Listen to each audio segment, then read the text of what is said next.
મિત્રો, આજના વિડીયોમાં તમને અલાઇટ વર્ઝનની અંદર આઈફોન ઇમોજી યુઝ કરતા શીખવાડવાનો છું.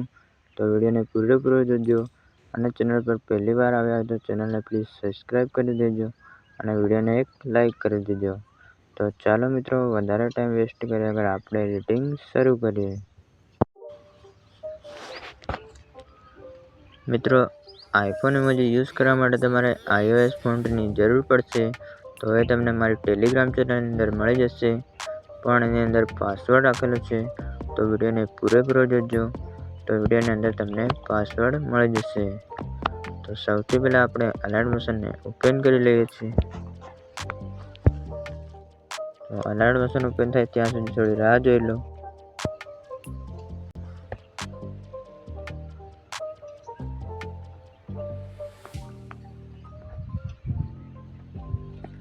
અલાઇટ વર્ઝન ઓપન થઈ ગયા પછી તમારે અહીંયા પ્લસના આઇકન પર ક્લિક કરી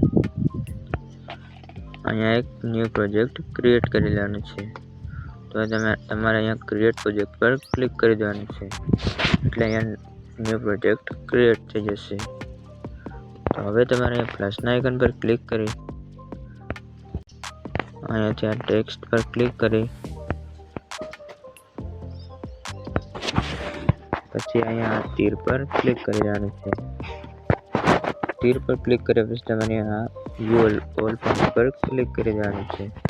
વ્યૂ ઓલ ફોન્ટ પર ક્લિક કર્યા પછી તમારે થ્રી લાઇન પર ક્લિક કરી અહીંયાથી આ ઇનપુટ ફોન્ટ પર ક્લિક કરી દો.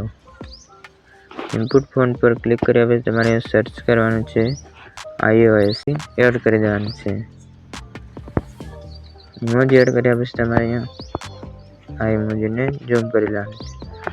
તો અહીંયા ઇમોજીની જગ્યાએ અહીંયા કલર જોવા મળશે, તો તમારે અહીંયા હટાવવા માટે અહીંયા કલર એન્ડ ફિલ પર જઈ અહીંયા બીજા નંબરના ઓપ્શન પર ક્લિક કરી અહીંયાથી આને અહીંયા 0 કરી દેવાનું છે, એટલે કમ્પ્લીટ આઈફોન ઇમોજી આવી જશે. તમે અહીંયા કોઈ પણ આઈફોન ઇમોજી યુઝ કરી શકો છો.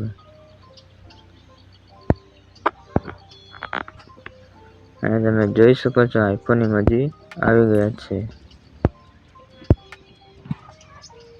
આ રીતે તમે એન્ડ્રોઈડ ફોનની અંદર પણ આઈફોન ઇમોજી યુઝ કરી શકો છો. તો પાસવર્ડ છે તમને પાસવર્ડના છેલ્લા બે આંકડા તમને ટેક્સ્ટની અંદર લખાઈને મળી ગયા છે. તો હવે એના છેલ્લા બે આંકડા 50 છે, તો નોટ કરી લેજો. અને વિડીયો પસંદ આવ્યો હોય તો વિડીયોને એક લાઇક કરી દેજો અને ચેનલ પર પહેલી વાર આવ્યા હોય તો ચેનલને પ્લીઝ સબસ્ક્રાઈબ કરી દેજો.